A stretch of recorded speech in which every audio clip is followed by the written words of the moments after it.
Hi అందరికీ. ఇవాళ అటుకులు ఉప్మా చేస్తున్నామండి. అందుకోసం కడాయి పెట్టుకొని ఆయిల్ వేసుకొని ఆయిల్లో పోపు దినుసులు వేసుకున్న తర్వాత పోపు దినుసులు చిటపటలాడిన తర్వాత వేరుశనగలు వేసుకొని బాగా వేయించుకోవాలండి.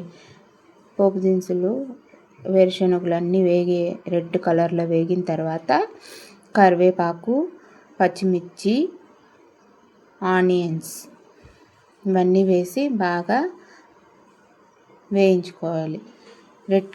పింక్ రెడ్ కలర్ వచ్చేలాగా ఆనియన్స్ వేయించుకున్న తర్వాత తినే శనగలు కూడా వేసుకోవాలండి. వేసుకున్న తర్వాత తగినంత సాల్ట్ వేసిన తర్వాత పసుపు